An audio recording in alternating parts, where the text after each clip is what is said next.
D'accord, Paul Quillès, maire de Cordes, ancien député de la circonscription Guy Carbon, ancien ministre. Lorsque j'étais député de cette circonscription, j'ai pensé que on ne pouvait pas ne pas faire un grand événement pour célébrer le 80e anniversaire de l'assassinat de Jaurès. C'était en 1994, 31 juillet. Et nous avons fait un très grand spectacle qui s'appelait Ils ont tué Jaurès, avec comme metteur en scène Claude Moreau, avec la participation d'Alain Decaux, Bernard-Pierre Donadieu. C'est une opération qui a motivé beaucoup de monde dans le Carbousin et qui a eu un succès formidable dans toute la France pendant une semaine. Plus de 40 000 personnes sont venues.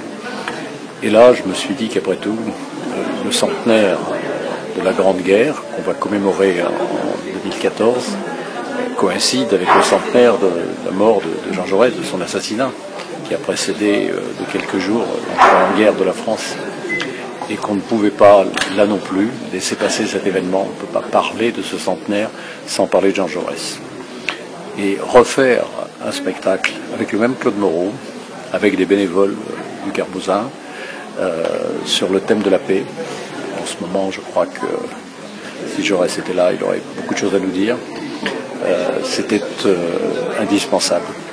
Et donc j'ai lancé depuis déjà près d'un an ce travail avec Jean Padilla, qui est l'ancien maire de Cagnac et qui est président de l'association Histoire du pays de Jaurès, ce spectacle qui s'appelle Jaurès, une voix pour la paix. Et ce soir commence ici à Carmaux, dans cette salle, ancienne salle de la Verrerie, la salle François Mitterrand, les répétitions avec des bénévoles qui n'ont pas encore leur costume, la musique, les films qui ne sont pas encore totalement au point et qui vont l'être pendant tout ce mois de septembre, de façon qu'à partir du 8 octobre, du 8 au 15, on puisse avoir tous les soirs un spectacle qui, je suis sûr, va être extrêmement émouvant et surtout qui permettra une réflexion forte sur les thèmes, les valeurs de Jean Jaurès, adaptées à la société d'aujourd'hui, qui est différente de celle d'il y a un siècle. Mais il a quand même développé des valeurs, tenu un discours et mené des actions qui peuvent nous servir aujourd'hui, peuvent être un guide pour notre action aujourd'hui.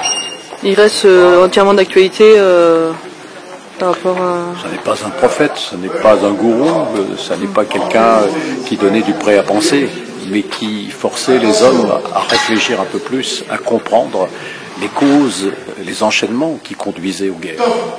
Le racisme, l'exploitation des hommes, la haine que se portaient certains peuples, les erreurs des dirigeants, autant de thèmes qui aujourd'hui ont valeur et devraient nous pousser à réfléchir à travers la grille de lecture que Jaurès nous a enseignée.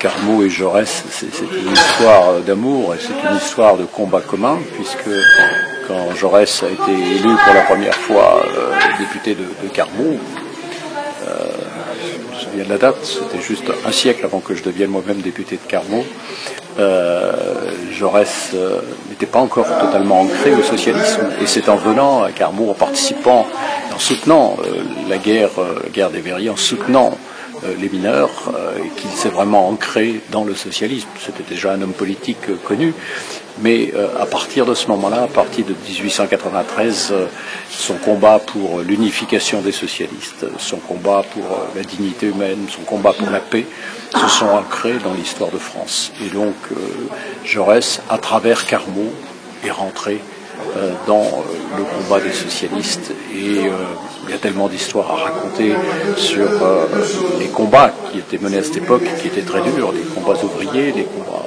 paysans aussi, et sur la façon dont Jaurès s'attachait à les défendre, s'attachait à leur expliquer pour qu'ils comprennent mieux le sens de ses actions. Je crois qu'on peut dire que Carmaux et Jaurès, c'est une histoire commune qui aujourd'hui encore n'est pas simplement un souvenir, mais a des ressorts dans le monde contemporain.